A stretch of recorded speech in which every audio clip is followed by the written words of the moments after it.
Video like जरूर कर लीजिए और ऐसे वीडियो लगातार फ्री में पाने के लिए चैनल को तुरंत सब्सक्राइब कर लीजिए और बेल आइकन को जरूर टैप कर लीजिए ताकि आगे भी सारे वीडियो आपको मिलते रहे। यूट्यूब में फॉलो करते हैं तो प्लीज ये वाला फ्री टेलीग्राम चैनल जरूर ज्वाइन कर लीजिएगा। सारे नोटिफिकेशन सारे अपडेट यहीं पे आते हैं, ध्यान रखिएगा। सारे क्वेश्चन अटेम्प्ट करिए और स्कोर अपना तुरंत कमेंट करके बताइए कितने सही हो रहे हैं कितने गलत हो रहे हैं, जल्दी से कमेंट करके बताइए। नमस्कार साथियों, स्वागत है आपका ऑनलाइन एग्जाम प्रिपरेशन पर which is the part of study for civil services.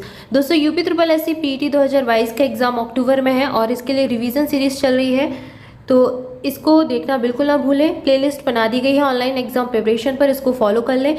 इसके अलावा हिस्ट्री का रिवीजन चल रहा है, हिस्ट्री के 4 टॉपिक कंप्लीट हो चुके हैं, अगर वो नहीं देखे हैं तो देख लीजिए।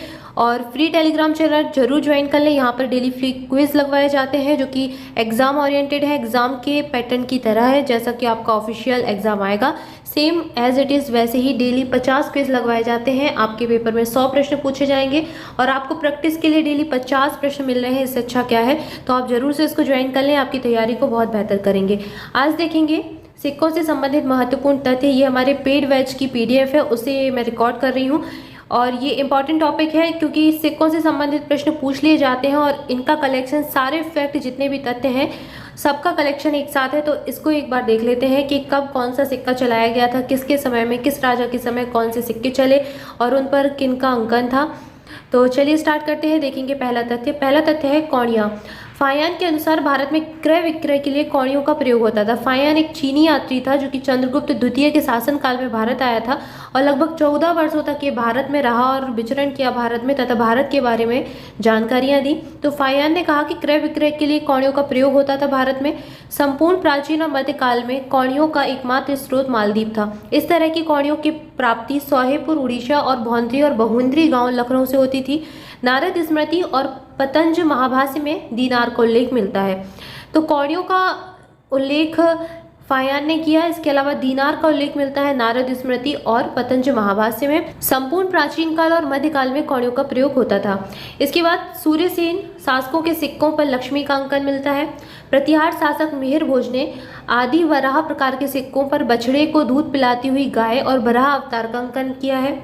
विशल प्रिय चहमान जो चौहान शासक थे, विग्रह राज चतुर्थ विशल देव के नाम से प्रचलित सिक्का था इनके समय में। अश्वारोही प्रतीक युक्त चांदी के सिक्के चौहान रानी सौमल देवी से संबंधित है। गधैया सिक्के हूण शासकों ने चलाए जो ससैनियन सिक्कों का अनुकरण पर चलाए गए थे। देवता हनुमान का अंकन कदम शासकों के सिक्कों पर मिलता है। इसके अलावा चंदेल शासक संलक्षण वर्मा के सिक्कों पर भी हनुमान देवता का उल्लेख मिलता है, हनुमान देवता का अंकन मिलता है। कुषाण शासक हुविष्क के सिक्कों पर सर्वप्रथम उमा का अंकन किया गया था।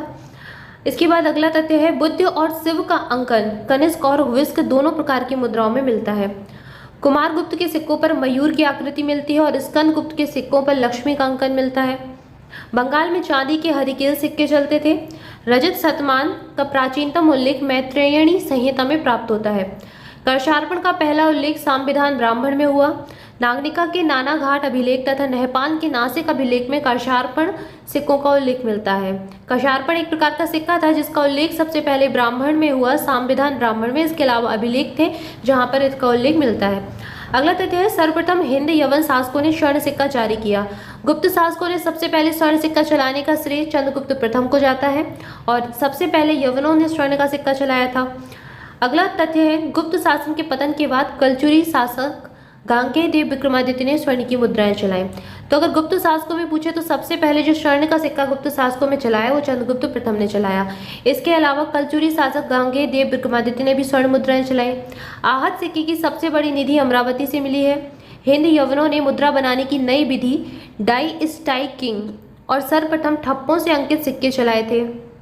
ज्यादातर हिंद यवन सिक्के वर्गाकार और चौकोर पाए गए हैं। जो हिंद यवन सिक्के थे इनकी आकृति कैसी रही, वर्गाकार और चौकोर थी। हिंद यवनों में टकसाल, कपिशा, पुष्क, कलावती और तक्षशिला में थे। दिमित्री ने स्वयं को अपने सिक्कों पर अपराजित घोषित किया। अर्थशास्त्र में कूट रूपक नामक पद का उल्लेख मिलता है जिसका काम जाली सिक्के बनाना होता था। तो ये एक प्रकार का पद था कूट रूपक जो कि जाली सिक्के बनाता था और इसका उल्लेख कौटिल्य के अर्थशास्त्र में मिलता है। सीसा और पोटीन के सिक्के सातवाहन शासकों ने चलाए थे। अगर आपसे पूछा जाए सीसा के सिक्के किसने चलाए तो ये सातवाहन शासकों के द्वारा चलाए गए। दक्षिण भारत में सर्वप्रथम कदम्ब शासक शांति वर्मा ने सोने के आहत सिक्के चलाए थे।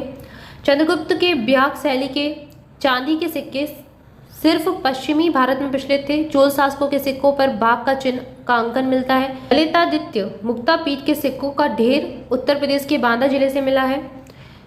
इसके बाद अगला तथ्य है, आगे देखेंगे। चोल शासक राजराज प्रथम के सिक्कों पर मुरलीधर की आकृति मिलती है। मुरलीधर यानी कि कृष्ण की आकृति मिलती है। और गौड़ शासक शशांक के सोने के सिक्कों पर नंदी से टिके शिव की आकृति मिलती है और हाथी के साथ लक्ष्मी का अंकन भी मिलता है। इसके अलावा सातवाहन मुद्राओं पर प्रायः प्राकृत भाषा और गुप्त मुद्राओं पर संस्कृत भाषा का उल्लेख मिलता है। गोंडू फर्नीस ने सर्वप्रथम सिक्कों पर देवव्रत की उपाधि का प्रयोग किया। बैंटवार प्रकार के सिक्के गांधार में प्रचलित थे। कदरमक शक शासकों ने अपने चांदी के सिक्कों पर तिथियां भी लिखवाई। भागीले की मुद्राएं नर्मदा घाटी से प्राप्त होती हैं। सर्वप्रथम हिंदू देवी देवताओं का अंकन कुषाण शासक हुविष्क के सिक्कों पर मिलता है। तो इंपॉर्टेंट तथ्य है, इसको ध्यान रखें। कनिष्क के सिक्कों पर 8 दाक्षों देवी का अंकन मिलता है। भारत में सीसे के सिक्के सिर्फ सातवाहनों ने और हिंद यवन स्ट्रेटो द्वितीय ने चलाए थे। कृष्ण बलराम प्रकार की मुद्राएं अगास्थोक्लिस के समय चली। बैल प्रकार की मुद्राएं स्कंदगुप्त के समय चली और योद्धे शासकों के सिक्कों पर कार्तिकेय और कृतिका की आकृति मिलती है। तो ये महत्वपूर्ण तथ्य थे जो कि विभिन्न शासकों ने अपने अपने समय में सिक्कों से चलाए, उससे संबंधित थे। सिक्कों पर किस समय किसकी आकृति का अंकन रहा, तो ये सारे तथ्य थे। ऐसे ही इंपॉर्टेंट तथ्यों के लिए जुड़े रहें ऑनलाइन एग्जाम प्रिपरेशन के साथ। चैनल को सब्सक्राइब कर लें, वीडियो को लाइक कर लें और दोस्तों के साथ भी शेयर करें। इसके अलावा अगर आप कोई और जानकारी चाहते हैं तो डिस्क्रिप्शन बॉक्स में है। अगर आप पेड बैच ज्वाइन करना चाहते हैं स्टडी फॉर सिविल सर्विसेज का, तो दिए गए नंबर्स पर कॉल करके पता कर सकते हैं। और फ्री टेलीग्राम चैनल जरूर ज्वाइन कर लें, वो आपकी तैयारी के लिए बहुत ही इंपॉर्टेंट है। UPSSC PET के लिए अलग से टेलीग्राम चैनल चलता है, तो जरूर से ज्वाइन कर लें। आज के लिए इतना ही, मिलेंगे नेक्स्ट वीडियो में। Thank you so much.